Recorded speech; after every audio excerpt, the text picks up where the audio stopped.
Gold buyers, మీ కష్టాల్లో నమ్మకమైన మీ ఆత్మీయ నేస్తం.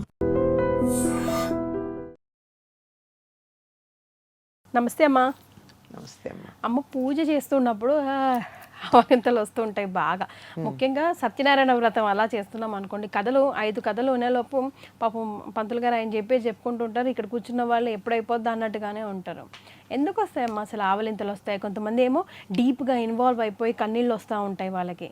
కన్నీళ్ళు వచ్చాయి అంటే అందులో పూర్తిగా మానసికంగా అందులో మునిగిపోయారు. ఇమోషనల్ ఇన్వాల్వ్మెంట్ అంటారు. అది అయ్యి వస్తుంది ఆనందంతో వచ్చేది. అవి ఆనంద బాష్పాలు, దాని గురించి మనం పెద్దగా పట్టించుకోవాల్సిన పని లేదు. ఇక మీరన్నట్టు పూజలో కూర్చున్నప్పుడు ఆవలింతలు వస్తాయంటే ధ్యానమా, జపమా, పూజ, ఈ మూడింటికి తేడా ఉంది. ధ్యానంలో ఉన్నప్పుడు వస్తాయి కొంతమందికి పూజ చేస్తుంటే కూడా మీరు అన్నట్టు వస్తాయి. ఎందుకు వస్తాయంటే పనులన్నీ పూర్తి చేసుకుని కాసేపు కూర్చుందామని విశ్రాంతిగా కూర్చుంటారు కదా. విశ్రాంతిగా కూర్చునేటప్పటికి అట్లా కూర్చునే అలవాట్లు లేవుగా మనకి, అందువల్ల వస్తాయి.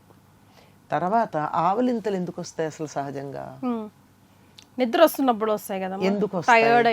ఎందుకు వస్తాయి? ప్రాణవాయువు లోపలికి తీసుకోవడం తగ్గినప్పుడు ఆవలింతలు వస్తాయి. ఇంటేక్ ఆఫ్ ఆక్సిజన్, దాని అవసరం ఉంది. ఇప్పుడు మామూలుగా పనిచేసేటప్పుడు ఏం జరుగుతుంది, మన శరీరం శ్రమ పడుతూ ఉంటే ఊపిరితిత్తులు బాగా పనిచేసి గాలి ఎక్కువ పీల్చుకుంటాం. అందుకే గబగబా 4 మెట్లు ఎక్కువ అంటాం.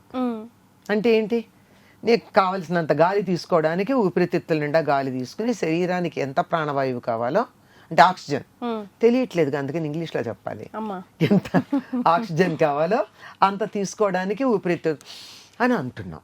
కానీ అదే నువ్వు అన్నీ అయిపోయి కూర్చున్నాక ఏమైపోయింది, నీ ఊపిరితిత్తు అంత యాక్టివ్గా పనిచేయవు కానీ శరీరానికి ప్రాణవాయువు కావాలి.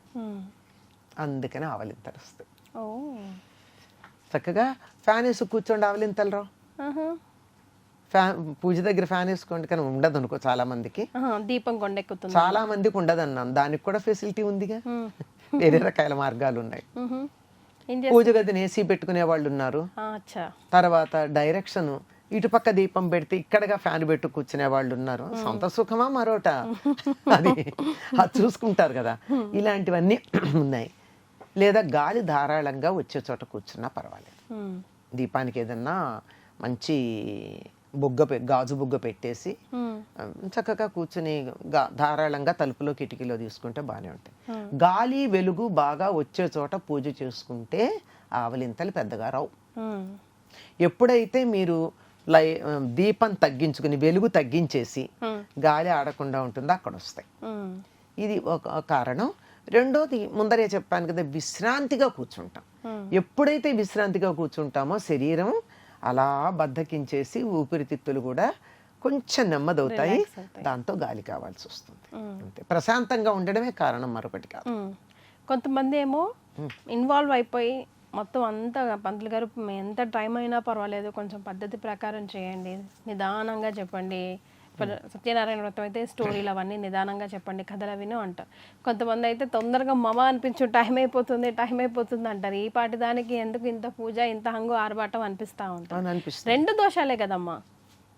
2 దోషాలేం కదమ్మా. రెండోదేం దోషం కాదు కదా. అదే మొదటి దోషం కాదు కదా. అప్పుడు ఆయన పంతులు గారు ఆయన చదవకూడదు కదా. అట్లా ఆయన అలా తొందరగా లాగించేయడం తప్పు.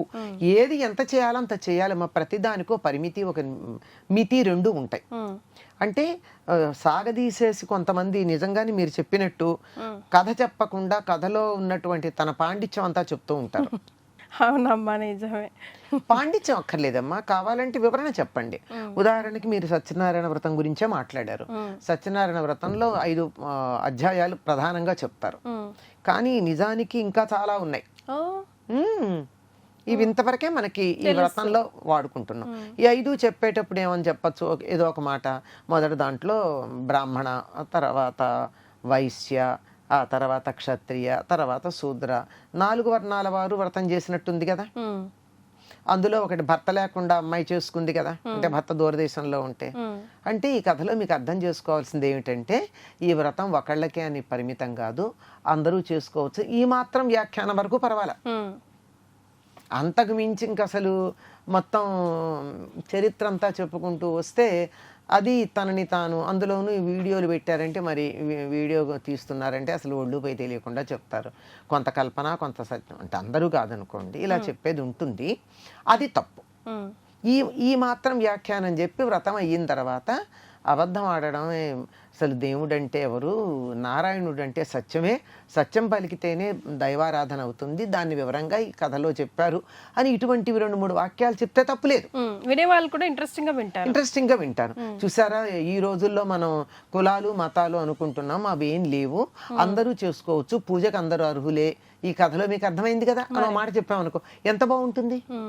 ఇంతవరకే చెప్పాలి. అంతకు మించి ఇంక అసలు రాజులంటే ఎవరు, రాజుల యొక్క చరిత్రలే ఇవన్నీ చెప్పుకుంటూ కూర్చుంటారా? మరి ఇవి ఇది ఇంత వివరంగా తన పాండిత్య ప్రదర్శన కోసం చెప్పడం పురోహితుడు తప్పు. సాగదీయడం అంతకన్నా తప్పు. అక్కర్లేనివి కూడా అందులో పెడతారు కొంతమంది. ఎందుకంటే మేము చాలా గొప్పవాళ్ళమని చెప్పుకోవడానికి, తర్వాత ఆ రకంగా కొంచెం దక్షిణ ఎక్కువ తీసుకోవడానికి చేసేవాళ్ళు ఉన్నారు.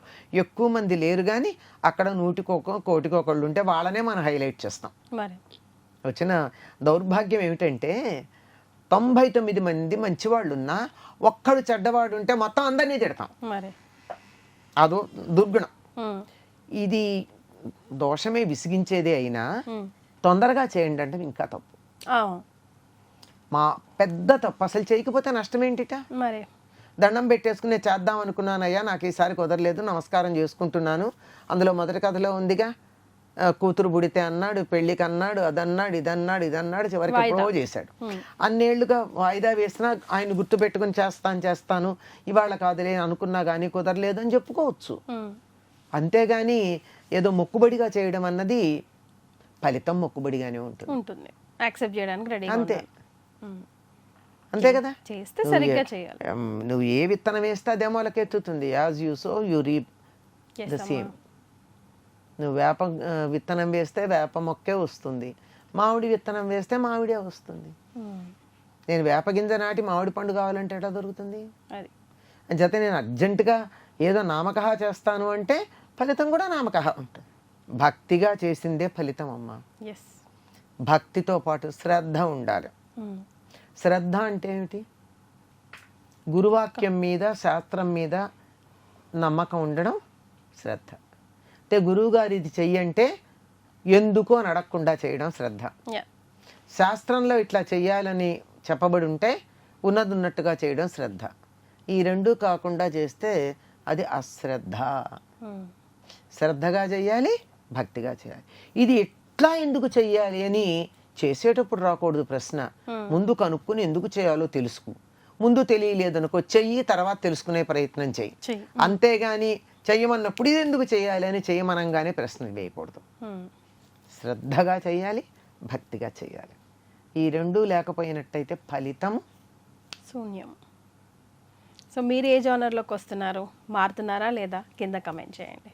ధన్యవాదాలమ్మా. And for more videos, please subscribe to iDream. Please subscribe to iDream. Please subscribe iDream. And please subscribe to iDream.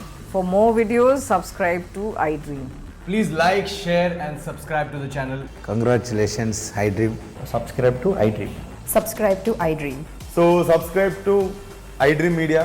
iDream ki iDream team andarki huge congratulations. Please subscribe iDream Media. Please subscribe to iDream. Subscribe iDream. Please subscribe to iDream.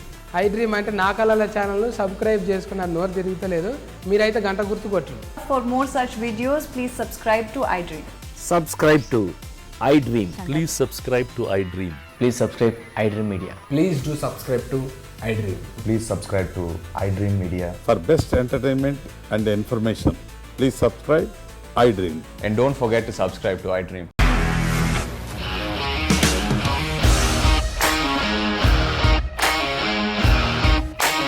ఇండస్ట్రీలో commitment issues వస్తే నీకు కూడా వచ్చినట్టు morning తీసుకెళ్ళాలంటే కొట్టి పడేస్తారు.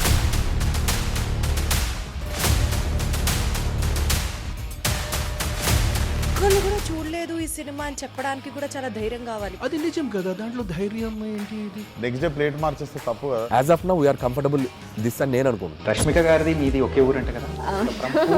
నీకు కోపం వచ్చిందంటే బాగా తిట్టేత్తరా? తిట్టేద్దామండి. నిజంగా గేమ్ ని ఎలా చేంజ్ చేయగలిగారు? ఏపీఎస్ఎఫ్సి వాళ్ళకి 6 నెలల్లో నేను 6 లక్షలు కట్టా. బిజినెస్ చేయాలనుకుంటే it is as difficult as riding a tiger.